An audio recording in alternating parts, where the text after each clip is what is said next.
ಪ್ರೀತಿಯ ವಿದ್ಯಾರ್ಥಿಗಳೇ, ಇವತ್ತಿನ ದಿನ ಕೆಲಸ ಮತ್ತು ಶಕ್ತಿ ಲೆಸನ್ ನಂಬರ್ 10 ಯಾವುದು ಭಾಗ 2 ಯಾವುದು ಪಾಠ ಕೆಲಸ ಮತ್ತು ಶಕ್ತಿ ಬಗ್ಗೆ ಇವತ್ತು ಅಭ್ಯಾಸ ಮಾಡೋಣ.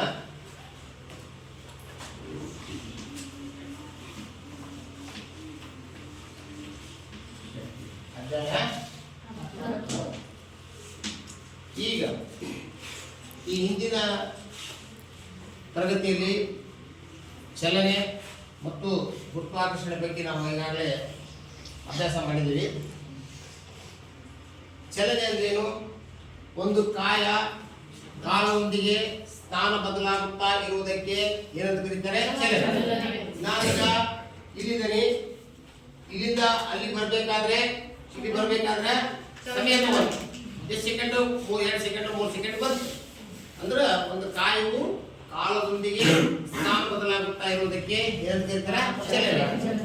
ಈ ಒಂದು ಕಾನ್ಸೆಪ್ಟ್ ಅನ್ನು ನಾವು ತಿಳ್ಕೊಂಡ್ವಿ, ಪರಿಕಲ್ಪನೆ. ನಂತರ ಗುರುತ್ವಾಕರ್ಷಣೆ ಬಗ್ಗೆ ನಿಮ್ಗೆ ಈಗಾಗಲೇ ಗುರುತ್ವಾಕರ್ಷಣೆ ಅಂದ್ರೆ ಏನು? ಭೂಮಿ ಅನೇಕ ವಸ್ತುಗಳನ್ನ ಏನ್ ಮಾಡುತ್ತೆ? ತನ್ನ ಕಡೆಗೆ ಸೆಳೆಯುತ್ತದೆ, ಆಕರ್ಷಿಸುತ್ತದೆ. ಈ ಬಲಕ್ಕೆ ಏನಂತ ಕರೀತಾರೆ? ಗುರುತ್ವಾಕರ್ಷಣೆ ಅನ್ನೋ ಪದದ ಅರ್ಥ ಹಿಂದಿನ ಪಾಠದಲ್ಲಿ ಕಲಿತಿದ್ದೀರಿ. ಅದೇ ಒಂದು ಪರಿಕಲ್ಪನೆ, ಕೆಲಸ ಮತ್ತು ಶಕ್ತಿ. ಕೆಲಸ ಅಂದ್ರೇನು, ಶಕ್ತಿ ಅಂದ್ರೇನು? ಈ ಕೆಲಸ ಅಂತಂದ್ರೆ ಸುಮ್ಮನೆ ನಿಂತಲೇ ನಿಲ್ಲೋದು ಕೆಲಸ ಅಲ್ಲ, ಹೌದಾ? ನಿಂತಲೇ ನಿಲ್ಲೋದು ಕೆಲಸ ಅಲ್ಲ, ಸುಮ್ಮನೆ ಮಾತಾಡೋದು ಕೆಲಸ ಅಲ್ಲ. ಆದರೆ ಕೆಲಸ ಅನ್ನೋದಕ್ಕೆ ಏನಾಗಬೇಕು? ಓಡಾಡ್ತಾ ಇರ್ಬೇಕು. ಏನಾದರೂ ಭಾರವಾದ ವಸ್ತುವನ್ನು ತಗೊಂಡು ಇಲ್ಲಿಂದ ಹೋಗಿ ಅಲ್ಲಿಡಬೇಕು, ಹೌದಲ್ಲ? ನಂತರ ನೀವು ದಿನನಿತ್ಯ ನೋಡಿದ್ದೀರಿ, ನಿಮ್ಮ ತಂದೆ ದಿನನಿತ್ಯ ಯಾರ್ಯಾವ ಕೆಲಸ ಮಾಡ್ತಾರ? ಕಸರಪ್ಪ, ಕುರಿಕಾಯ, ಹೌದಾ? ಕುರಿಕಾಯಕ್ಕೆ ಹೋಗೋದು, ಮತ್ತೆ ಕುರಿ ಗೊಬ್ಬರ ಒಂದ್ ಕಡೆ ಕಸ ಹೊಡೆಯೋದು, ಎತ್ತಿ ಹಾಕೋದು, ಹೌದಲ್ಲ? ನಂತರ ಸಪ್ ತರಕೋದು, ಸಪ್ ತಗೊಂಬಂದ್ರೆ ಗದ್ದೆ ಕುರಿಗಳಿಗೆ ಹಾಕೋದು, ಹೌದಲ್ಲ? ಹಿಂಗ್ ಮತ್ತೆ ಬೇರೆ ಬೇರೆ ಕೆಲಸಗಳನ್ನ ಮಾಡ್ತಾರೆ, ಹೌದಾ? ನೀನ್ ಏನ್ ಮಾಡ್ತಿ? ಓದ್ತಾ ಇರ್ತಿ, ಬರಿತಾ ಇರ್ತಿ, ಮತ್ತೆ ಆಟ ಆಡ್ತಿರ್ತಿ, ಹೌದಾ? ಇವೆಲ್ಲ ಕೆಲಸಗಳನ್ನ ಮಾಡ್ತಿದ್ದಿ. ನೀನ್ ಏನ್ ಮಾಡ್ತೀವ? ಹುಡುಗ ನೀನ್ ಕೆಲಸ ಮಾಡ್ತೀವಿ? ಓದೋದು ಒಂದು ಕೆಲಸ, ಹೌದಾ? ನೀನೇನ್ ಮಾಡ್ತಿ? ಬರೆಯೋದು ಮಾಡ್ತಿದ್ದಿ, ಓದೋದು ಮಾಡ್ತೀವಿ, ನೀವು ಆಟ ಆಡೋದು ಮಾಡ್ತಾರ, ಹೌದಾ? ಈಗ ನಿಮ್ಮ ಅಪ್ಪಾಜಿ ಏನ್ ಮಾಡ್ತಾರ? ಅದೇ ಏನ್ ಕೆಲಸ ಮಾಡ್ತಾರ? ಕಟ್ಟಿಗೆ ಹೊಡೆ ಕೆಲಸ ಮಾಡ್ತಾರ, ಹೌದಲ್ಲ? ಹಿಂಗೆ ಪ್ರತಿಯೊಬ್ಬ ತಂದೆ ತಾಯಿಯಂದ್ರು ಮತ್ತೆ ನೀವು ಸಹ ಅನೇಕ ಕೆಲಸಗಳಲ್ಲಿ ತೊಡಗುತ್ತೀರಿಲ್ಲ? ಹಂಗಾರೆ ಯಾವುದನ್ನ ಕೆಲಸ ಅಲ್ಲ ಅಂತ ಅನ್ನಂಗಿಲ್ಲ. ಕೆಲವರು ಸಂದರ್ಭದಲ್ಲಿ ಪರಿಶ್ರಮ ಹಾಕ್ತೀರಿ, ಬಹಳಷ್ಟು ಪರಿಶ್ರಮ ಹಾಕ್ತೇವೆ, ನಾನು ಹಾಕ್ತೀನಿ, ನೀವು ಹಾಕ್ತೀರಿ. ಆ ಪರಿಶ್ರಮ ಹಾಕಿದ್ರು ಅಲ್ಲಿ ಕೆಲಸ ನಡೆದಿಲ್ಲ. ಏನು ಕೆಲಸ ನಡೆಯಲ್ಲ? ಉದಾಹರಣೆ ಕೆಲಸ ಮಾಡಿ ನೋಡ್ರಿ. ಈಗ ಬಾರ, ನೀನು ಬಾರ, ಈಗ ಆ ಕಡೆ ಗೋಡಿ ನೋಡೋದು, ನಾನು ಈ ಕಡೆ ನೋಡ್ತೇನೆ, ನೀನು ನಡಿ ನೋಡಾಕತ್ತೀನಿ. ಇಲ್ಲಿ ಕೆಲಸ ಆತ, ಗೋಡಿ ಸಂಗತ. ಈಗ ಒಂದು ದೊಡ್ಡ ಬಂಡೆ ಇದೆ, ಬಂಡೆ ಎತ್ತಿ ಇನ್ನೊಂದ್ ಕಡೆ ಇಡ್ಬೇಕು ಅಂತ ಹೇಳ್ತಾರೆ. ದೊಡ್ಡ ಬಂಡೆ ಎತ್ತಕ್ಕೆ ಪ್ರಯತ್ನ ಮಾಡ್ತಾರೆ, ಅದ್ರ ಬಂಡೆ ಸ್ವಲ್ಪ ಅಡಗಾಡಲ್ಲ. ಹಾಗಾದ್ರೆ ಅದು ಕೆಲಸ ಅಂತಾರ? ಕೆಲಸ. ಹಾಗಾದ್ರೆ ಕೆಲಸ ಅಂದ್ರೆ ಏನು? ಕೆಲಸದ ಪದದ ವ್ಯಾಖ್ಯೆಯನ್ನು ತಿಳಿಸಿ ಅಂತ ಕೇಳಿದಾಗ ಕೆಲಸ ಅಂದ್ರೆ ಏನು? ಕೆಲಸಕ್ಕೆ ಉದಾಹರಣೆ ಹೇಳಿದ್ರೆ ಆಡೋದು,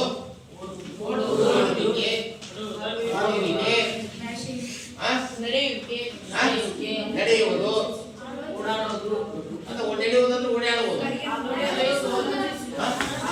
ಹೇಳಿ ಆಲೋಚಿಸುವುದು ಕೆಲಸನ?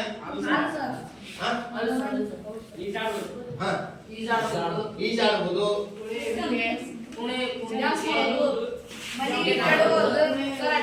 ಕುಡಿಯುವುದು, ಕುಸ್ತಿ ಆಡುವುದು. ಈಗ ಒಂದು ಕುಂತು ಸಿನಿಮಾ ನೋಡೋದು, ಅದು ಕೆಲಸನೇ. ಸಿನಿಮಾ ನೋಡಾಕತ್ತೀರಿ, ಏನ್ ಮಾಡಾಕತ್ತೀರಿ? ಮುಂಜಾನೆ ಕೆಲಸ ಮಾಡಾಕತ್ತಿ ಅಂತ ಕೇಳಿದ್ರೆ ಟಿವಿ ನೋಡಾಕತ್ತಿದ್ದೆ, ಸಿನಿಮಾ ನೋಡಾಕತ್ತಿದ್ದೆ, ಹೌದಲ್ಲ? ಅದು ಒಂದು ಕೆಲಸನೇ. ಆದ್ರೆ ಕೆಲಸದೊಳಗ ಕಠಿಣ ಕೆಲಸ ಮತ್ತು ಹಗುರ ಕೆಲಸ ಎರಡದು. ಕಠಿಣವಾದ ಕೆಲಸ ಅಂತ ಕೇಳಿದ್ರೆ ಮುಂಜಾನೆಯಿಂದ ಸಾಯಂಕಾಲದವರೆಗೂ ಕೆಲಸ ಮಾಡ್ತಾ ಇರೋದು, ಹೊಲದಲ್ಲಿ ಹೊಲ ಉಳುಮೆ ಮಾಡೋದಿರ್ಬೋದು, ಹೌದಲ್ಲ? ಕಳೆ ಕೀಳೋದಿರ್ಬೋದು, ಹೌದಲ್ಲ?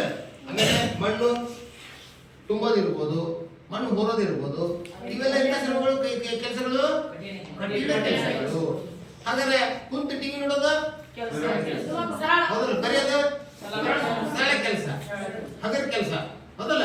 ಓದೋದು ಹಗರ ಕೆಲಸ. ಆದ್ರೆ ಓದಲ್ಲ, ನೀವು ಹಗರ ಕೆಲಸನೂ ಮಾಡಲ್ಲ. ಶಾಲೆ ಮೇಷ್ಗಳು ಹೇಳ್ಕೊಂತಾರ, ಓದ್ರಿ ಅಂತಾರ. ಓದೋದು ದೊಡ್ಡ ಕೆಲಸ ಆಗ್ಬಿಡ್ತೀನಿ, ಓದೋದು ಕಠಿಣ ಕೆಲಸ ಆಗ್ಬಿಟ್ಟೈತಿ. ಓದೋದೇನ ಹಗರವಾದ ಕೆಲಸ, ಬರೆಯೋದು ಅದೇ ಬಹಳಷ್ಟು ಪರಿಶ್ರಮ ಇದೆಯಾ? ಅಥವಾ ನೀವು ಓದುವಾಗ ಬರೆಯುವಾಗ ಏನಾದ್ರು ನಿಮ್ಗೆ ಒಂದು ತಲೆ ಮೇಲೆ ಒಂದು 20 kg ಕಲ್ಲಿಟ್ಟಿರ್ತಾರ ಇರ್ತಾನೆ. ಮತ್ತೆ ಹಗುರವಾದ ಕೆಲಸ ಯಾಕೆ ಮಾಡಲ್ಲ ನೀವು? ಹೌದಲ್ಲ? ಓದೋದು ಬರೆಯೋದನ್ನ ಮಾಡಿದ್ರೆ ಅದು ಹಗುರವಾದ ಕೆಲಸ. ಅದು ಏನಾಗತ್ತೆ? ಬುದ್ಧಿ ಜಾಸ್ತಿ ಆಗತ್ತೆ, ಜ್ಞಾನ ಜಾಸ್ತಿ ಆಗತ್ತೆ, ಸುಲಭವಾಗಿ ಎಕ್ಸಾಮ್ ಬರೀತೀರಿ, ಪಾಸ್ ಆಗ್ತೀರಿ, ಹೌದಲ್ಲ? ಈಗ ಕೆಲಸಗಳಲ್ಲಿ ಅನೇಕ ನಾವು, ಹೌದಲ್ಲ? ಹಂಗಾರೆ ಕೆಲಸ ಅಂದ್ರೇನು? ಕೆಲಸದ ವ್ಯಾಖ್ಯೆ ಕೊಡಿ ಅಂತ ಕೇಳ್ತಾರೆ. ಹಾಗಾದ್ರೆ ಕೆಲಸ ಅಂದ್ರೆ ಇಲ್ಲಿ ನೋಡಿ, ಒಂದು ಕಾಯದ ಮೇಲೆ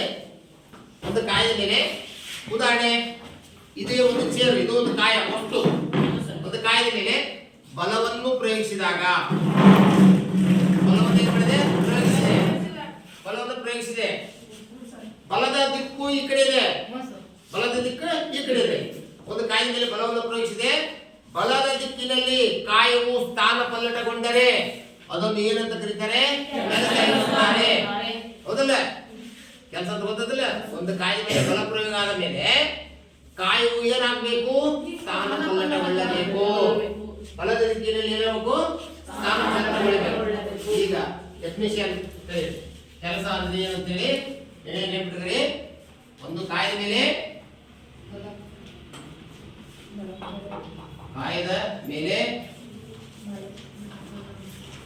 ಬಲ ಪ್ರಯೋಗಿಸಿದಾಗ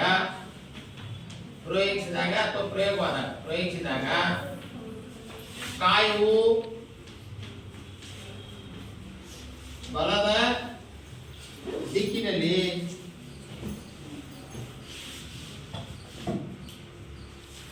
ಸ್ಥಾನಫಲದ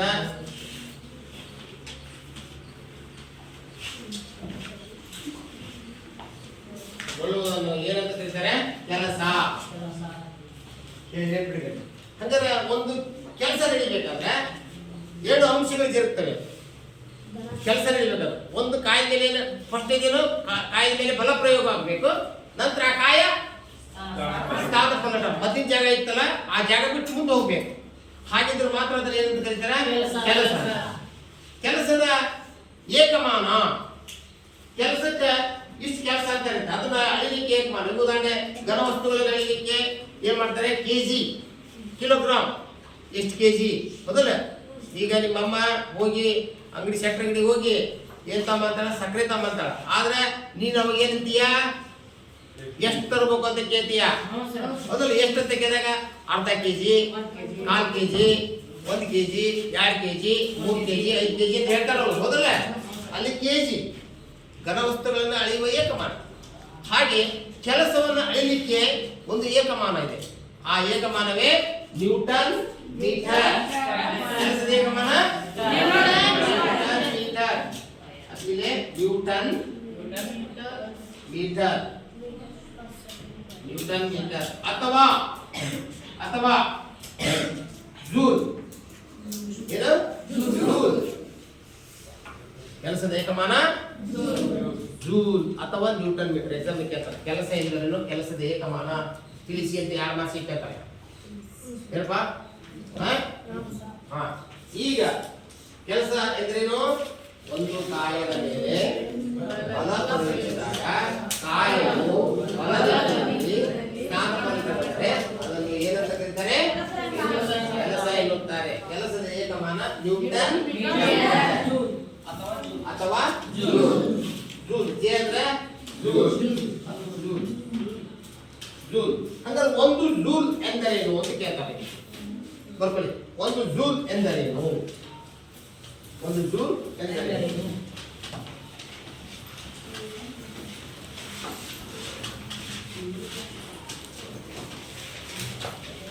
ಜೂಲ್ ಎಂದರೆ ಇದು ಕೇಳ್ತಾರೆ ಎಕ್ಸಾಮ್ಗೆ. ಅದಪ್ಪ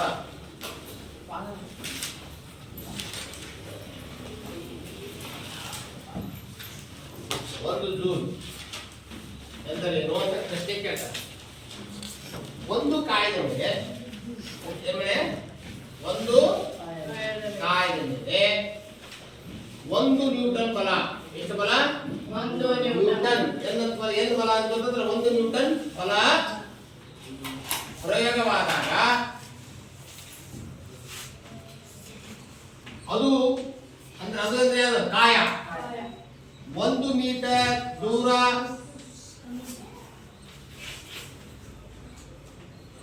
ಕ್ರಮಿಸಿದರೆ ಅದನ್ನು ಒಂದು ಜೂಲ್ ಅಂತ ಕರೀತಾರೆ. ಕೇಳಿ ನೋಡಿ, ಇಷ್ಟು ಈಜಿ ಇದೆ. ಮೊದಲ ಕೇಳಿ, ಒಂದು ಕಾಯದ ಮೇಲೆ 1 ನ್ಯೂಟನ್ ಬಲ ಪ್ರಯೋಗವಾದಾಗ ಆ ಕಾಯವು 1 ಮೀಟರ್ ದೂರ ಕ್ರಮಿಸಿದ್ರೆ ಅದನ್ನು ಒಂದು ಜೂಲ್ ಆಗಿರ್ತಾರೆ. ಈಗ ಉದಾಹರಣೆ, ಇದೊಂದು ಕಾಯ ಕೇಳಿ, ಒಂದು ಕಾಯ. ಈ ಕಾಯದ ಮೇಲೆ 1 ನ್ಯೂಟನ್ ಬಲವನ್ನು ಪ್ರಯೋಗ ಮಾಡ್ತಾರೆ. ಮಾಡಿದೆ, ಇದು ಎಷ್ಟು ದೂರ ಚಲಿಸಬೇಕು? 1 ಮೀಟರ್. 1 ಮೀಟರ್ ಅಂದ್ರೆ ಎಷ್ಟು? 3.5 ಅಡಿ. ಎಷ್ಟು ಮೀಟರ್? 1 ಮೀಟರ್. ಅಥವಾ ಇದು 1 ನ್ಯೂಟನ್ ಬಲ. 2 ನ್ಯೂಟನ್ ಬಲ ಪ್ರಯೋಗ ಮಾಡಿದ್ರೆ ಎಷ್ಟು ಮೀಟರ್? 2 ಮೀಟರ್. 5 ನ್ಯೂಟನ್ ಬಲ ಪ್ರಯೋಗ ಮಾಡಿದ್ರೆ 5 ಮೀಟರ್. ಅರ್ಥ ತಿಳಿದ? ಒಂದು ಕಾಯದ ಮೇಲೆ 10 ನ್ಯೂಟನ್ ಬಲ ಪ್ರಯೋಗ ಮಾಡಿದೆ. ಕಾಯವು 4 ಮೀಟರ್ ದೂರ ಕ್ರಮಿಸಿತು ಅಂತ ಕೇಳಿ. ಇಲ್ಲಿ ಒಂದು ಲೆಕ್ಕ. ಈಗ ಒಂದು ಕಾಯದ ಮೇಲೆ ಎಷ್ಟು ಕೆಲಸ ಆಗಿದೆ? 10 ನ್ಯೂಟನ್ ಬಲ ಪ್ರಯೋಗ ಆಗಿದೆ ಒಂದು ಕಾಯದ ಮೇಲೆ. ಕಾಯ ಅಂದ್ರೆ ಒಂದು ಕಾರ್ ಇದೆ, ಆ ಕಾರ್ನ ಬಿಡಬೇಕು ನಾವು. ಅದಕ್ಕೆ ಎಷ್ಟು ಬಲ ಪ್ರಯೋಗ ಮಾಡಿದ್ವಿ? 10 ನ್ಯೂಟನ್ ಬಲ ಪ್ರಯೋಗ ಮಾಡಿದ್ವಿ. ಅದು ಎಷ್ಟು ದೂರ ಚಲಿಸ್ತು? ಕಾಯ 4 ಮೀಟರ್ ದೂರ ಚಲಿಸ್ತು. 4 ಮೀಟರ್ ದೂರ ಚಲಿಸ್ತು. ಹಾಗಾದ್ರೆ ಕಾಯದ ಮೇಲೆ ನಡೆದ ಕೆಲಸ ಎಷ್ಟು ಅಂತ ಕೇಳ್ತಾರೆ. ಕಾಯದ ಮೇಲೆ ನಡೆದ ಕೆಲಸ ಎಷ್ಟು? ಕಾಯದ ಮೇಲೆ ನಡೆದ ಕೆಲಸ ಈಸ್ ಈಕ್ವಲ್ ಟು ಎಷ್ಟು ಬಲ ಪ್ರಯೋಗ ಆಯಿತು? 10 ನ್ಯೂಟನ್. ಹೌದಲ್ಲ? ಇಂಟು ಎಷ್ಟು ಮೀಟರ್ ಚಲಿಸ್ತು? 4 ಮೀಟರ್ ಚಲಿಸ್ತು. ಒಂದು ಮಾರ್ಕ್ಸ್ ಕೇಳ್ತಾರೆ. ಎಷ್ಟು? 10 ಆಗ್ಲೇ 40 ನ್ಯೂಟನ್ ಮೀಟರ್ ಅಥವಾ ಜೂಲ್. ಅರ್ಥಾಗತ್ತೆ? ತಿಳಿತಾ? ಒಂದು ಕಾಯಿನ ಮೇಲೆ, ವಸ್ತುವಿನ ಮೇಲೆ ಎಷ್ಟು ಬಲ ಪ್ರಯೋಗ ಆಗಿದೆ? 10 ನ್ಯೂಟನ್ ಬಲ ಪ್ರಯೋಗ ಆಗಿದೆ. ಎಷ್ಟು ದೂರ ಚಲಿಸಿದೆ? 4 ಮೀಟರ್. ಹಾಗಾದ್ರೆ ಆ ಕಾಯಿದ ಮೇಲೆ ನಡೆದ ಕೆಲಸ ಎಷ್ಟು ಅಂತ ಕೇಳಿದಾಗ 40 ಜೂಲ್ ಆಫ್ ನ್ಯೂಟನ್ ಹೇಳ್ಬೋದಲ್ಲ? ಈಗ ನಾನು ನಿಮಗೆ ಹೇಳ್ತೇನೆ, ಪಟಕನೆ ಹೇಳ್ಬೇಕು ನೀವು. ಒಂದು ಕಾಯಿದ ಮೇಲೆ 25 ನ್ಯೂಟನ್ ಬಲ ಪ್ರಯೋಗ ಆಗಿದೆ. ಕಾಯವು 5 ಮೀಟರ್ ದೂರ ಚಲಿಸಿದೆ. ಒಂದು ಕಾಯಿದ ಮೇಲೆ ಎಷ್ಟು ಮೀಟರ್? 25 ಎನ್ ಬಲ ಪ್ರಯೋಗ ಆಗಿದೆ. ಅದು ಕಾಯ ಎಷ್ಟು ದೂರ ಚಲಿಸಿದೆ? 5 ಮೀಟರ್ ದೂರ ಚಲಿಸಿದೆ. ಹಾಗಾದ್ರೆ ಕಾಯಿದ ಮೇಲೆ ನಡೆದ ಕೆಲಸ ಎಷ್ಟು? 125 ಇದೆ. 125 ನ್ಯೂಟನ್ ಮೀಟರ್. ಇದು ಒಂದು ಮಾರ್ಕ್ಸ್ ಕೇಳ್ತಾರೆ, ಎಕ್ಸಾಮ್ ಕೇಳ್ತಾರೆ. ತಿಳಿತಿಲ್ಲ? ಹೌದಾ? ಹಾಗಾದ್ರೆ ಈ ರೀತಿ ದಿನನಿತ್ಯದ ಜೀವನದಲ್ಲಿ ಅನೇಕ ತರಹದ ಕೆಲಸಗಳು ನಮ್ಮ ಕಣ್ಮುಂದೆ ನಡೀತಾ ಇರ್ತವಲ್ಲ. ನಾವು ಅನೇಕ ಕೆಲಸ ಕಾರ್ಯಗಳನ್ನ ಮಾಡ್ತಾ ಇರ್ತೇವೆ. ಹಾಗಾದ್ರೆ ಈ ಎಲ್ಲ ಕೆಲಸ ಕಾರ್ಯಗಳನ್ನ ಮಾಡಲಿಕ್ಕೆ ಏನ್ ಬೇಕು? ಶಕ್ತಿ ಬೇಕು. ಏನ್ ಬೇಕು? ಶಕ್ತಿ ಬೇಕು. ನೋಡಿ, ಕೆಲಸಕ್ಕೂ ಮತ್ತು ಶಕ್ತಿಗೂ ಒಂದು ಸಂಬಂಧ ಇದೆಯಲ್ಲ. ಕೆಲಸ ಅಂದ್ರೆ ಏನಂತ ಗೊತ್ತಾಯ್ತು. ಈಗ ಆ ಕೆಲಸಗಳನ್ನ ಮಾಡ್ಲಿಕ್ಕೆ ಏನ್ ಬೇಕು? ಶಕ್ತಿ ಬೇಕು. ಹಂಗಾರೆ ಈ ಶಕ್ತಿಯನ್ನ ಪರಿಕಲ್ಪನೆಯನ್ನು ನಾವು ಕ್ಲೀನಾಗಿ ಮಕ್ಕಳು ಅರ್ಥ ಮಾಡ್ಕೊಳ್ಳೋಣ. ಕೆಲಸ ಬಗ್ಗೆ ತಿಳಿತಾ, ವಿಧಾನದ ಕೆಲಸ ಗೊತ್ತಾ ತಿಳಿತಾ? ರಮೇಶ, ಮನೋಜ, ಕೆಲಸ ಬಗ್ಗೆ ತಿಳಿತ? ಈಗ ಕೆಲಸ ಮಾಡಲು ಏನು ಬೇಕು? ಶಕ್ತಿ ಬೇಕು. ಅಂದರೆ ಶಕ್ತಿ ಬಗ್ಗೆ ತಿಳ್ಕೊಳ್ಳೋಣ. ಶಕ್ತಿ ರಹಿತ ಜೀವನ ಅಸಾಧ್ಯ. ಶಕ್ತಿ ಇಲ್ಲದೆ ಜೀವನ ಮಾಡಕ್ಕಾಗುತ್ತಾ? ಕುತ್ಕೊಳ್ಳೋಕ್ಕೂ ಶಕ್ತಿ ಬೇಕು, ಕುತ್ಕೊಳ್ಳೋಕ್ಕೂ ಶಕ್ತಿ ಬೇಕು, ಮಾತಾಡೋಕ್ಕೂ ಶಕ್ತಿ ಬೇಕು, ಕೈ ಎತ್ತಲಿಕ್ಕೂ ಬರೀಲಿಕ್ಕೂ, ಒಂದು ಮಳೆಯನ್ನ ಹಲಿಗೆ ಮೇಲೆ ಹೊಡಿಬೇಕಾದ್ರು, ಒಂದು ಬ್ಯಾಟ್ ನಿಂದ ಬಾಲಿಗೆ ಬ್ಯಾಟ್ ತಗೊಂಡು ಬಾಲ್ ಹೊಡಿಬೇಕಾದ್ರು ಶಕ್ತಿ ಬೇಕು. ಹೌದಲ್ಲ? ಕರೆಕ್ಟಾ? ಪ್ರತಿಯೊಂದಕ್ಕೆ ಏನ್ ಬೇಕು? ಶಕ್ತಿ ಬೇಕು. ಜೋರಾಗಿ ಮಾತಾಡಲಿಕ್ಕೂ ಶಕ್ತಿ ಬೇಕು. ಈಗ ಇಂತಹ ಶಕ್ತಿ ಎಲ್ಲಿಂದ ಬರುತ್ತೆ? ಆಹಾರದಿಂದ ಬರುತ್ತೆ. ಹೌದಾ? ಕರೆಕ್ಟ್. ಶಕ್ತಿ ಎಲ್ಲಿಂದ ಬರುತ್ತೆ? ಆಹಾರದಿಂದ ಬರುತ್ತೆ. ಹಂಗಾರ ಈ ಆಹಾರ ಹೆಂಗ್ ತಯಾರಾಗುತ್ತೆ ಅನ್ನೋದ್ರ ಬಗ್ಗೆ ನಿಮ್ಗೆ ಗೊತ್ತಿದೆಯಾ? ಸಸ್ಯಗಳು ಹೆಂಗ್ ತಯಾರು ಮಾಡಿಕೊಳ್ತಾವು ಆಹಾರನ? ಗೊತ್ತಿದೆ. ದ್ಯುತಿ ಸಂಶ್ಲೇಷಣ ಕ್ರಿಯೆಯ ಮೂಲಕ ಸಸ್ಯಗಳು ಆಹಾರ ತಯಾರಿಸಿಕೊಳ್ತಾವು. ನೀವು 5ನೇ ಕ್ಲಾಸ್, 6ನೇ ಕ್ಲಾಸ್, 7ನೇ ಕ್ಲಾಸ್, 8ನೇ ಕ್ಲಾಸ್ ನಲ್ಲಿ ಕಲ್ತಿದ್ದೀರಿ. ಹೌದಲ್ಲ? ಹಂಗಾರೆ ಆಹಾರ ತಿನ್ನೋದ್ರ ಮೂಲಕ ನಮಗೆ ಶಕ್ತಿಯನ್ನು ಗಳಿಸ್ತೀವಿ. ಹಂಗಾದ್ರೆ ಈ ಆಹಾರ ಸಸ್ಯಗಳಿಂದ ಬಂತು. ಹಂಗಾರೆ ಸಸ್ಯಗಳಿಗೆ ಆಹಾರ ತಯಾರಾಗಕ್ಕ ಒಂದು ಶಕ್ತಿ ಬಂತಲ್ಲಿ, ಸೌರಶಕ್ತಿ. ಸೂರ್ಯಶಕ್ತಿ ಅಲ್ಲ, ಸೌರ. ಸಸ್ಯಗಳು ಸೂರ್ಯನ ಶಕ್ತಿಯನ್ನ, ಸೌರಶಕ್ತಿಯನ್ನ ಬಳಸಿಕೊಂಡು ಏನ್ ತಯಾರು ಮಾಡೋದು? ನಾವು ಈ ಆಹಾರವನ್ನ ಸೇವನೆ ಮಾಡೋದ್ರಿಂದ ನಮಗೆ ಶಕ್ತಿ ಬಂತು. ಬೆಳಿಗ್ಗೆ ನೀವು 2 ರೊಟ್ಟಿ 3 ರೊಟ್ಟಿ ತಿಂದು ಬಂದಿರಿ, ಒಂದು ತಟ್ಟೆ ಅನ್ನ ತಿಂದು ಬಂದಿರಿ. ಹಾಗಾಗಿ ಮಧ್ಯಾಹ್ನ 1 ಗಂಟೆವರೆಗೂ ಆರಾಮ್ ಕುತ್ಕೊಂತೀರಿ. ಅಲ್ಲಿವರೆಗೂ ಊಟ ಬೇಡ ನಿಮಗೆ. ಒಂದ್ ವೇಳೆ ಬೆಳಿಗ್ಗೆ ಏನು ತಿಂದಿಲ್ಲ ಅನ್ಕೊಳ್ಳಿ, 1 ಪೀಡ್ ಆಗತ್ತಿಗೆ 2 ಪೀಡ್ ಆಗತ್ತಿಗೆ ಈ ನಂದಾ ಮೇಡಮ್ ಇವತ್ತು ತಲೆ ಚಕ್ರ ಬಂದ್ರು. ಯಾಕಂದ್ರೆ ಊಟ ಮಾಡಿಲ್ಲ ಮನೆ. ಮೊದಲು ಊಟ ಮಾಡಿದಾಗ ಶಕ್ತಿ ಬರಲ್ಲ. ಯಾಕಂದ್ರೆ ಅವರಿಂದ ನಡ್ಕೊಂಡ್ ಬರ್ಬೇಕಂದ್ರೆ ಆಲ್ರೆಡಿ ರಾತ್ರಿ ಉಂಡದ್ದು ಎಲ್ಲ ಖಾಲಿ ಆಗಿಬಿಡತೈತಿ. ಹೌದಲ್ಲ? ಹಾಗಾದ್ರೆ ಈ ರೀತಿ ನೀವು 4 ಪೀರಿಯಡ್ ಗಂಟ್ಲೆ ಕುತ್ಕೊಂಡು ಪಾಠವನ್ನ ಕೇಳ್ತೀರಿ ಅಂತ ಕೇಳಿದ್ರೆ ಕುಂದ್ರಾಕಿ ಏನ್ ಬೇಕು? ಬೇಕು. ಮತ್ತೆ ಬರೆಯಕ್ಕೆ ಬೇಕು? ಹೌದಾ? ಹಾಗಾದ್ರೆ ಇಂತಹ ಶಕ್ತಿ ಆಹಾರ ಮೂಲಕ ಬರುತ್ತೆ. ಹಂಗಾರೆ ಈ ಭೂಮಿ ಮೇಲೆ ಶಕ್ತಿ ಬೇಕಪ್ಪ ಅಂದ್ರೆ ಅದಕ್ಕೆ ಮೂಲ ಯಾವುದು ಅಂತ ಕೇಳಿದ್ರೆ ಸೂರ್ಯ. ಯಾರು? ಸೌರಶಕ್ತಿ. ಹಂಗಾರೆ ಸೂರ್ಯನೇ ಸಕಲ ಶಕ್ತಿ ಆಕಾರ. ಸೂರ್ಯನೇ ಶಕ್ತಿ ಆಕಾರ. ಮೊದಲ ಶಕ್ತಿ ಇಲ್ಲ ಅಂದ್ರೆ ಜೀವನ ಮಾಡೋದು ಸಾಧ್ಯವೇ ಇಲ್ಲ. ಶಕ್ತಿ ರಹಿತ ಜೀವನ ಅಸಾಧ್ಯ. ಹಾಗಾದ್ರೆ ಪ್ರತಿಯೊಂದು ಕೆಲಸ ಮಾಡಲಿಕ್ಕೆ ಶಕ್ತಿ ಬೇಕೇ ಬೇಕು. ಇಂತಹ ಶಕ್ತಿ ನಮಗೆ ಬೇಕಂತದ್ದು ಎಲ್ಲಿಂದ ಬರುತ್ತೆ ಅಂತ ಕೇಳಿದ್ರೆ ಒಟ್ಟಾರೆಯಾಗಿ ಸೂರ್ಯನಿಂದ ಬರುತ್ತೆ. ಸೂರ್ಯನಿಂದ ಒದಗುವ ಶಕ್ತಿಯನ್ನ ಸೌರಶಕ್ತಿ ಎನ್ನುತ್ತಾರೆ. ಹಾಗಾದ್ರೆ ಭೂಮಿಯಲ್ಲಿರುವ ಪ್ರತಿಯೊಂದು ವಸ್ತುವಿನ ಮೂಲ ಶಕ್ತಿಯ ಆಕಾರ ಯಾವುದು? ನಮ್ಮೆಲ್ಲರ ಶಕ್ತಿಯ ಮೂಲ ಆಕಾರ ಯಾವುದು? ಸೌರಶಕ್ತಿ. ಸೂರ್ಯನೇ ನಮಗೆ ಎಲ್ಲ ರೀತಿಯ ಶಕ್ತಿಯನ್ನು ಕೊಡ್ತಾ ಇದ್ದಾನೆ. ಹಂಗಾರೆ ಈಗ ಫಾಸಿಲ್ ಇಂಧನಗಳು ಅಂತ ಇರುತ್ತೆ. ಫಾಸಿಲ್ ಇಂಧನಗಳು ಕಲ್ಲಿದ್ದಲು, ಡೀಸೆಲ್ಲು, ಪೆಟ್ರೋಲು ಇವೆಲ್ಲ ನೋಡಿದ್ರಿ. ಅವೆಲ್ಲ ಎದರಿಂದ ತಯಾರಾಗಿದೆ? ಸೌರಶಕ್ತಿಯಿಂದ ತಯಾರಾಗಿವೆ. ಜಲಶಕ್ತಿಯಿಂದ ತಯಾರಾಗಿದೆ, ಸೌರಶಕ್ತಿಯಿಂದ ತಯಾರಾಗಿದೆ. ವಾಯುಶಕ್ತಿ, ಮಾರುತ ಶಕ್ತಿಯಿಂದ ತಯಾರಾಗಿದೆ, ಸೌರಶಕ್ತಿಯಿಂದ ಆಗಿದೆ. ಹಂಗಾರೆ ಪ್ರತಿಯೊಂದು ಶಕ್ತಿ ಎಲ್ಲಿಂದ ತಯಾರಾಗಿವೆ? ಸೂರ್ಯನಿಂದ ತಯಾರಾಗಿವೆ. ಹೌದಲ್ಲ? ಸೂರ್ಯನಿಂದ ಭೂಮಿಗೆ ಸಾಕಷ್ಟು ಪ್ರಮಾಣದಲ್ಲಿ ಒದಗುವ ಶಕ್ತಿಯನ್ನ ಸೌರಶಕ್ತಿ ಎನ್ನುತ್ತಾರೆ. ಸಕಲ ಶಕ್ತಿಯ ಆಕಾರ ಯಾವುದು ಅಂತ ಕೇಳಿದಾಗ ಉತ್ತರ ಬರೀಬೇಕು. ನೀವು ಇದನ್ನು ಕೊನೆ ತನಕ ಸಾಯೋವರೆಗೂ ಬರೆಯಂಗಿಲ್ಲ. ಸಕಲ ಶಕ್ತಿಯ ಆಕಾರ ಯಾವುದು? ಸೂರ್ಯ. ಹಾಗಾಗಿ ನಮಗೆ ಕಣ್ಣಿಗೆ ಕಾಣ್ತಕ್ಕಂತ ಶಕ್ತಿ ಕೊಡುವಂತ ದೇವರು ಯಾವುದು ಅಂತ ಕೇಳಿದ್ರೆ ಅದಕ್ಕೋಸ್ಕರ ಬೆಳಿಗ್ಗೆ ಎದ್ದ ತಕ್ಷಣ, ಸೂರ್ಯ ಎದ್ದ ತಕ್ಷಣ ಸೂರ್ಯನ ದಿನನಿತ್ಯ ಎಷ್ಟು ಜನ ಬೆಳಿಗ್ಗೆ ಎದ್ದು ನೋಡ್ತೀರಿ? ಎಲ್ಲ ನೋಡ್ತೀರಿ? ಇಲ್ಲಿ ನಮ್ಮ ಒಬ್ರು ಮೇಡಮ್ ನೋಡಲ್ಲ, ಅವರು ರಾಜನೀತಿ ಮಾಡುವವರು ಸೂರ್ಯನನ್ನ ನೋಡಲ್ಲ ಅಂತವ್ರು.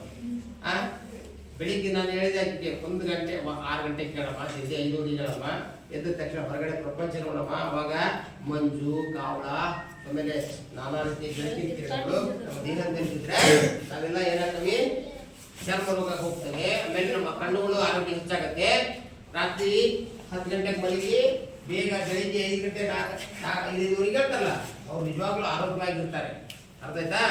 ಆದ್ರೆ ಯಾರು ಸೂರ್ಯನ ಬೆಳಿಗ್ಗೆ ಎದ್ದ ತಕ್ಷಣ ನೋಡಿ ಏನ್ ಮಾಡಬೇಕು, ಸೂರ್ಯನ ಕಡೆ ಏನ್ ಮಾಡಬೇಕು, ಒಂದು 9 ಬಾರಿ ಸೂರ್ಯದೇವಾಯ ನಮಃ ಸೂರ್ಯದೇವಾಯ ನಮಃ ಅಂತ ಹೇಳಿದ್ರೆ ನಮ್ಮ ಉಸಿರಾಟದು ಬೇಗನೂ ಚೆನ್ನಾಗಿರುತ್ತೆ ಮತ್ತು ಆರೋಗ್ಯನೂ ಚೆನ್ನಾಗಿರುತ್ತೆ.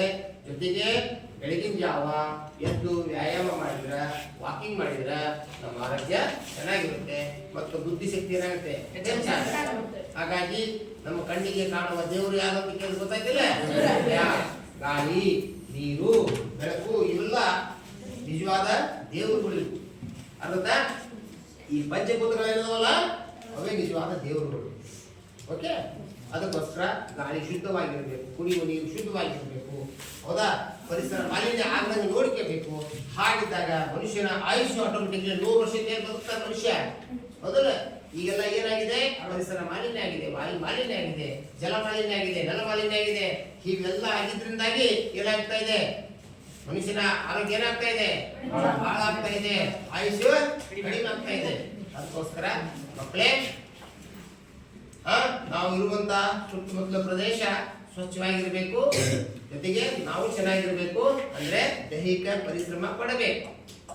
ಹೌದಲ್ಲ? ದೈಹಿಕ ಪರಿಶ್ರಮ ಮತ್ತು ಮಾನಸಿಕವಾಗಿ ಸಿದ್ಧರಿರ್ಬೇಕು ನಾವು. ಹೌದಾ? ಭೌತಿಕ ಚಟುವಟಿಕೆ ಮತ್ತು ಮಾನಸಿಕ ಚಟುವಟಿಕೆಗಳು ಸಹ ಶಕ್ತಿಯನ್ನು ಇದು ಮಾಡ್ತವೆ. ಹೌದಲ್ಲ? ಹಾಗಾದ್ರೆ ಈಗ ಶಕ್ತಿ ಎಂದರೇನು ಅಂತ ಕೇಳ್ತಾರೆ. ಶಕ್ತಿ ಅಂದ್ರೆ ಯಾರು ಹೇಳ್ತೀರಿ? ಕೆಲಸ ಮಾಡಲು ಬೇಕಾಗುವ ಸಾಮರ್ಥ್ಯವನ್ನು. ಸಿಂಪಲ್. ಈಗ ಒಂದಿನ ಪುಸ್ತಕ ತೆಗೆದಿಲ್ಲಿಂದ ಈಗ ಇಡಬೇಕು ಅಂದ್ರೆ ಏನ್ ಬೇಕಪ್ಪ? ಒಂದು ಬ್ಯಾಗ್ ಇಲ್ಲಿಂದ ಈ ಕಡೆ ತರ್ಬೇಕಾದ್ರೆ ಏನ್ ಮಾಡ್ಬೇಕಪ್ಪ? ಮೊದಲ ಮೊದಲ ಒಂದು ಪೆನ್ ಅನ್ನ ಕೈಯಾಗಿ ತಗೊಂಡು ಬರೀಬೇಕಾದ್ರೆ ಏನ್ ಬೇಕು? ಶಕ್ತಿ ಬೇಕಾರೆ. ಹಾಗಾದ್ರೆ ಶಕ್ತಿ ಅಂದ್ರೆ ಏನು? ಕೆಲಸ ಮಾಡಲು ಬೇಕಾಗುವ ಸಾಮರ್ಥ್ಯಕ್ಕೆ ಶಕ್ತಿ ಎನ್ನುತ್ತಾರೆ. ಕೆಲಸ ಮಾಡಲು ಬೇಕಾಗುವ ಸಾಮರ್ಥ್ಯಕ್ಕೆ ಶಕ್ತಿ. ಕೆಲಸ ಮಾಡಲು ಬರೀತೀರಿ ಎಕ್ಸಾಮ್ನಾಗ ಬೇಕಾಗುವ ಸಾಮರ್ಥ್ಯಕ್ಕೆ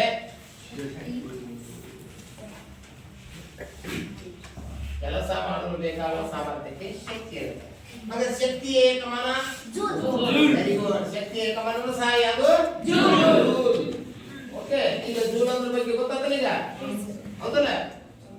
ಕೆಲಸ ಮತ್ತು ಶಕ್ತಿಯ ಏಕಮಾನಗಳು ಜೂಲ್. ನೆನ್ಪಿಟ್ಕೊಳ್ಳಿ, ಏಕಮಾನ ಬರಂಗಿಲ್ಲ. ನೀವು ಎಲ್ಲ ಡೆಫಿನಿಷನ್ ಬರೆದಿರ್ತೀರಿ, ಆದ್ರೆ ಜೂಲ್ ಅನ್ನೋದು ಬಿಟ್ಬಿಡ್ತೀರಿ. ಅವಾಗ ಜೂಲ್ ಅನ್ನೋದು ಏನ್ ಮಾಡ್ಬೇಕಂದ್ರೆ ನೀಟಾಗಿ ನೆನ್ಪಿಟ್ಕೊಂಡು ಬರೀಬೇಕು. ಕೆಲಸದ ಏಕಮಾನ ಯಾವುದು? ಜೂಲ್. ಓಕೆ, ಹಾಗಾದ್ರೆ ಇಲ್ಲಿ ಶಕ್ತಿ ಬಗ್ಗೆ ಹೇಳ್ಬೇಕಾದ್ರೆ ಶಕ್ತಿ ಸಂರಕ್ಷಣಾ ನಿಯಮ ಅಂತ ಬರುತ್ತೆ. ಎಂತ ನಿಯಮ? ಶಕ್ತಿ ಸಂರಕ್ಷಣಾ ನಿಯಮದ ಅಂದ್ರೇನು ಅಂದ್ರೆ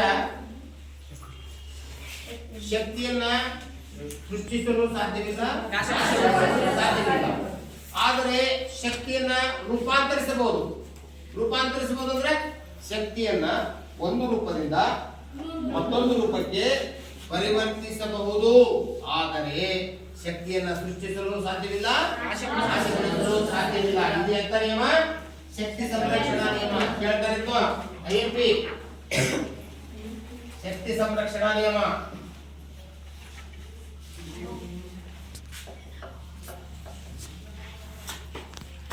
ಶಕ್ತಿ ಸಂರಕ್ಷಣಾ ನಿಯಮ.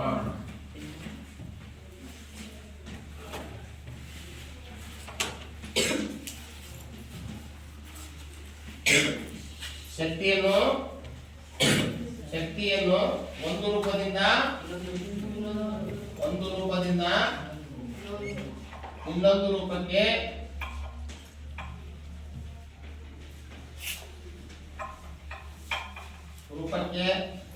ಪರಿವರ್ತಿಸಬಹುದು.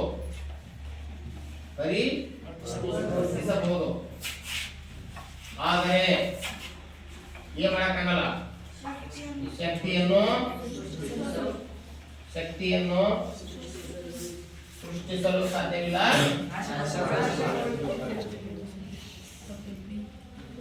ಸಾಧ್ಯವಿಲ್ಲ, ಸಾಧ್ಯವಿಲ್ಲ, ನಾಶಗೊಳಿಸಲು ನಾಶಗೊಳಿಸಲು ಸಾಧ್ಯವಿಲ್ಲ. ಈ ಡೆಫಿನಿಷನ್ ನೋಡಿ ಮಕ್ಕಳೇ, ಶಕ್ತಿ ಸಂರಕ್ಷಣಾ ನಿಯಮ ಸಾಯೋವರೆಗೂ ಈ ಪ್ರಶ್ನೆ ಉತ್ತರ ಗೊತ್ತಿರ್ಬೇಕು. ನೆನಪಿಡ್ಬೇಕು. ಮುಂದೆ ವಯಸ್ಸಾದ್ಮೇಲೆ ನಿಮಗೆ ನಿಮ್ಮ ಮಕ್ಕಳಾಗಿರ್ಬೋದು ಮೊಮ್ಮಕ್ಕಳಾಗಿರ್ಬೋದು ಯಾರ ತಿಳಿದರು ಶಕ್ತಿ ಸಂರಕ್ಷಣಾ ನಿಯಮ ಅಂದ್ರೇನು ಅಂತ ನಿಮಗೆ ಕೇಳ್ತಾರೆ. ಅವಾಗ ಹೇಳ್ಬೇಕು ನೀವು ಶಕ್ತಿ ಅಂದ್ರೆ. ಹಂಗಾರೆ ಶಕ್ತಿ ಎಷ್ಟದವು, ಯಾವ್ಯಾವ ಶಕ್ತಿ ಅದಾವು? ಪರಮಾಣು ಶಕ್ತಿ, ನ್ಯೂಕ್ಲಿಯರ್ ಶಕ್ತಿ. ನ್ಯೂಕ್ಲಿಯರ್ ಶಕ್ತಿ ಅಂದ್ರೆ ಬೈಜಿಕ ಶಕ್ತಿ, ಶಕ್ತಿ ನ್ಯೂಕ್ಲಿಯರ್ ಶಕ್ತಿ. ಮತ್ತೆ ನ್ಯೂಕ್ಲಿಯರ್ ಶಕ್ತಿ, ಯಾಂತ್ರಿಕ ಶಕ್ತಿ, ಯಾಂತ್ರಿಕ ಶಕ್ತಿ, ವಿದ್ಯುತ್ ಶಕ್ತಿ, ಉಷ್ಣ ಶಕ್ತಿ, ರಾಸಾಯನಿಕ ಶಕ್ತಿ, ರಾಸಾಯನಿಕಗಳಿಂದ ಒದಗುವ ಶಕ್ತಿ, ರಾಸಾಯನಿಕ ಶಕ್ತಿ, ರಾಸಾಯನಿಕ ಶಕ್ತಿ, ಬೆಳಕಿನ ಶಕ್ತಿ, ಬೆಳಕಿನ ಶಕ್ತಿ, ಸೌರಶಕ್ತಿ, ಸೌರಶಕ್ತಿ, ನಂತರ ಗಾಳಿ ಶಕ್ತಿ, ಗಾಳಿ ಶಕ್ತಿ, ಉಷ್ಣ ಶಕ್ತಿ, ಉಷ್ಣ ಶಕ್ತಿ, ಉಷ್ಣ ಶಕ್ತಿ. ಹೌದಾ? ಹಾಗಾದ್ರೆ ಇಲ್ಲಿ ನೋಡಿ ನ್ಯೂಕ್ಲಿಯರ್ ಶಕ್ತಿ ಪರಮಾಣುವಿನಿಂದ ಒದಗುವ ಶಕ್ತಿ, ಬೈಜಿಕ ಶಕ್ತಿ ಅಂತ ಕರೀತಾರೆ. ವಿದ್ಯುತ್ ಶಕ್ತಿ ಕರೆಂಟ್, ಹೌದಲ್ಲ?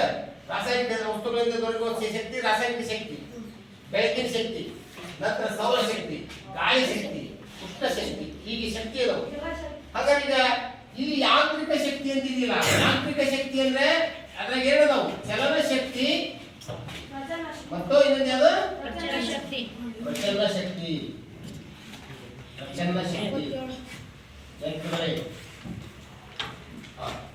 ಹಂಗಾರೆ ಈಗಾಗಲೇ ಹೇಳಿದ ಶಕ್ತಿ ಅನೇಕ ವಿಧಗಳಿವೆ, ಹೌದಲ್ಲ?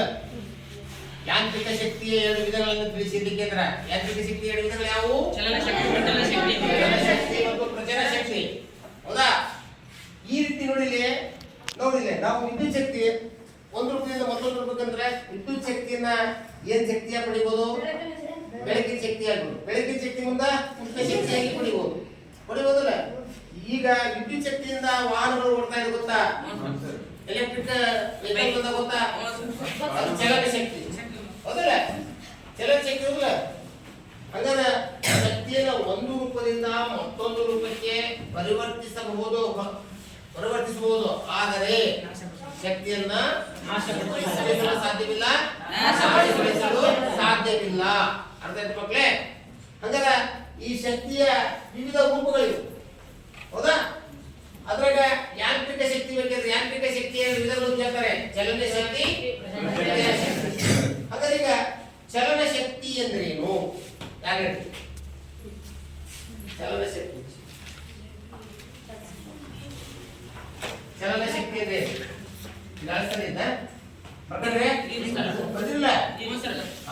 ಚಲನ ಶಕ್ತಿ ಎಂದರೇನು ಅಂತ ಕೇಳ್ತಾರೆ. ವಸ್ತುಗಳು ತಮ್ಮ ಚಲನೆಯ ಸ್ಥಿತಿಯಿಂದ ವಸ್ತುಗಳು ತಮ್ಮ ಚಲನೆಯ ಸ್ಥಿತಿಯಿಂದ ಗಳಿಸಿಕೊಳ್ಳುವ ಶಕ್ತಿಗೆ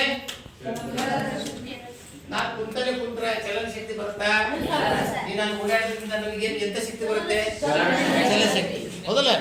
ಹರಿಯುವ ನೀರು ಚಲನ ಶಕ್ತಿ ಉದಾಹರಣೆ, ಬೀಸುವ ಗಾಳಿ ಚಲನ ಶಕ್ತಿ. ಮತ್ತೆ ಗೊತ್ತಿಲ್ಲ, ನಲ್ಲಿಯಲ್ಲಿ ಹರಿಯುವ ನೀರು, ಹೌದಲ್ಲ? ಕರೆಕ್ಟಾ? ಚಲಿಸುವ ವಾಹನ, ಹಾರುವ ವಿಮಾನ, ಹಾರುವ ಹಕ್ಕಿ, ಬೀಸುವ ಗಾಳಿ ಚಲನ ಶಕ್ತಿ. ಚಲನ ಶಕ್ತಿ, ಚಲನ ಶಕ್ತಿ ಉದಾಹರಣೆ. ಚಲನ ಶಕ್ತಿ ಅಂದ್ರೆ ಏನು ಅಂದ್ರೆ ಏನು? ವಸ್ತುವು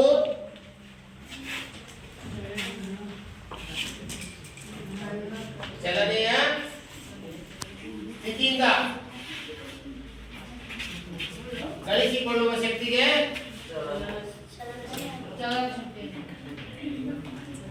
ಚಲನ ಶಕ್ತಿ ಎನ್ನುತ್ತಾರೆ, ಹೌದಾ?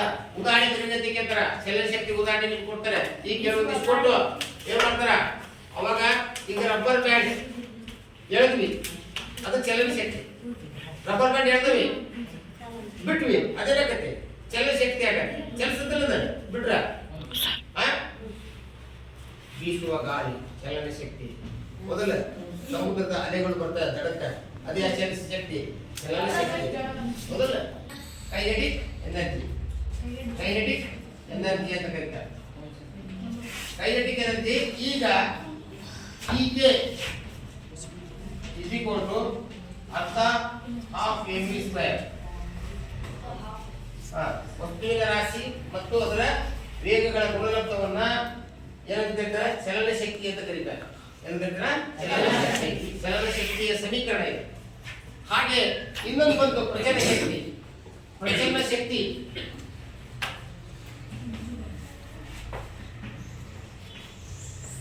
ಒಂದು ಕಾಯದಲ್ಲಿ ಸಂಗ್ರಹಿತವಾದ ಶಕ್ತಿಯನ್ನ ಪ್ರಚಂಡ ಶಕ್ತಿ.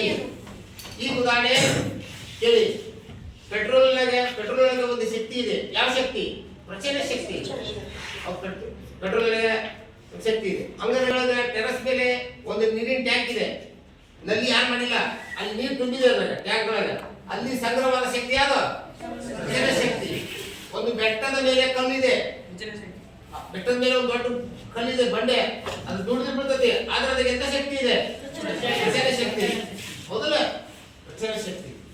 ನಂತರ ಒಂದು ಬಿಲ್ಲಿಗೆ ಒಂದು ಬಾಳನ ಏನ್ ಮಾಡ್ತೀವಿ? ಎಳ್ದಿರ್ತೇವೆ, ಬಿಡ್ತವಿ, ಬಿಡ್ಬೇಕೀಗ. ಯಾವ ಶಕ್ತಿ ಇದೆ? ಪ್ರಚಂಡ ಶಕ್ತಿ ಇದೆ. ಹಿಂಗ ಪ್ರಚಂಡ ಶಕ್ತಿ ಸಾಕಷ್ಟು ಉದಾಹರಣೆಗಳಿವೆ. ಬರೀಬಹುದಿಲ್ಲ? ಬರೀಬಹುದಾ? ಎಳ್ದಿಟ್ಟ ರಬ್ಬರ್ ಬ್ಯಾಂಡ್ ಪ್ರಚಂಡ ಶಕ್ತಿ. ರಬ್ಬರ್ ಬ್ಯಾಂಡ್ ಐತಿಲ್ಲ, ರಬ್ಬರ್ ಬ್ಯಾಂಡ್ ಎಳ್ದ್ರೆ ಈಗ ಯಾವ ಶಕ್ತಿ? ಈಗ ಬಿಟ್ರ ಚಲನ ಶಕ್ತಿ. ಈಗ ವಾಟರ್ ಟ್ಯಾಂಕ್ ನೀರು ಸಂಗ್ರಹ ಆಗೈತಿ, ನಲ್ಲಿ ಆನ್ ಮಾಡಿದ್ರೆ ಚಲನ ಶಕ್ತಿ. ಪ್ರಚಂಡ ಶಕ್ತಿ ಮುಂದೆ ಏನಾಗಿ ಪ್ರವೃತ್ತಿ ಆಗತ್ತಿ? ಚಲನ ಶಕ್ತಿಯಾಗಿ ಪ್ರವೃತ್ತಿ ಆಗತ್ತೆ. ಮಕ್ಕಳೇ, ಈಗ ಕೆಲಸ, ಶಕ್ತಿ ಮತ್ತು ಶಕ್ತಿಯ ವಿವಿಧ ರೂಪಗಳು, ಶಕ್ತಿ ಸಂರಕ್ಷಣಾ ನಿಯಮ, ಚಲನ ಶಕ್ತಿ ಮತ್ತು ಪ್ರಚಂಡ ಶಕ್ತಿ ಬಗ್ಗೆ ಇಲ್ಲಿವರೆಗೆ ಕಲ್ತ್ರಿ. ಈಗ ಕೆಲಸ ಎಂದರೇನು? ನಾನು ಕೇಳಿದ ಪ್ರಶ್ನೆ ಕೆಲವು ಉತ್ತರ ಹೇಳಿದೆ. ಕೆಲಸ ಎಂದರೇನು? ಕೆಲಸ ಎಂದರೇನು ಹೇಳ್ರಿ, ಹೇಳಮ್ಮ. ಒಂದು ಕಾಯದ ಮೇಲೆ ಬಲ ಪ್ರಯೋಗವಾದಾಗ ಕಾಯವು ಸ್ಥಾನಪಲ್ಲ ತಗೊಳ್ಳುವುದನ್ನು ಕೆಲಸ. Very good, very good. ಒಂದು ಕಾಯದ ಮೇಲೆ ಬಲ ಪ್ರಯೋಗ ಹೇಳ್ಬೇಕಪ್ಪ. ಒಂದು ಕಾಯದ ಮೇಲೆ ಬಲ ಪ್ರಯೋಗವಾದಾಗ ಕಾಯವು ಬಲದಿಂದ ಏನು? ಕೆಲಸ ಮಾಡಲು ಬೇಕಾಗುವ ಸಾಮರ್ಥ್ಯಕ್ಕೆ ಇವುಗಳ ಏಕಮಾನ ಎರಡು. ಕೆಲಸ ಮತ್ತು ಶಕ್ತಿ ಏಕಮಾನ ಜೂಲ್ ಅಥವಾ ನ್ಯೂಟನ್ ಓಕೆ. ಈಗ ಒಂದು ಜೂಲ್ ಅಂದ್ರೆ ಇದೆ, ಒಂದು ಕಾಯದ ಮೇಲೆ 1 ನ್ಯೂಟನ್ ಅಷ್ಟು ಬಲ ಪ್ರಯೋಗವಾದಾಗ ಆ ಕಾಯವು 1 ಮೀಟರ್ ದೂರ ಕ್ರಮಿಸಿದರೆ ಅದನ್ನ ಏನಂತ ಕರೀತಾರೆ? ಒಂದು ಜೂಲ್. ಒಂದು ಜೂಲ್ ಓಕೆ. ಹಾಗೆ ಚಲನ ಶಕ್ತಿ ಅಂದ್ರೆ ಏನು? ಒಂದು ಕಾಯಿ ವಸ್ತುವು ಅಥವಾ ಕಾಯವು ತನ್ನ ಚಲನೆಯ ಸ್ಥಿತಿಯಿಂದ ಗಳಿಸಿಕೊಳ್ಳುವ ಶಕ್ತಿಗಳಂತ ಕರೀತಾರೆ ಚಲನ ಶಕ್ತಿ. ಹೌದಾ? ಅದೇ ಇದನ್ನ ಪ್ರಚಂಡ ಶಕ್ತಿಯನ್ನು ಕಂಡುಹಿಡಿಯುವ ಸೂತ್ರ ಏನು? E = mgh. ಓಕೆ ಮಕ್ಕಳೇ, ಉಳಿದ ವಿಷಯವನ್ನ ಮುಂದಿನ ತರಗತಿಯಲ್ಲಿ ಅಭ್ಯಾಸ ಮಾಡೋಣ. ನಮಸ್ಕಾರ.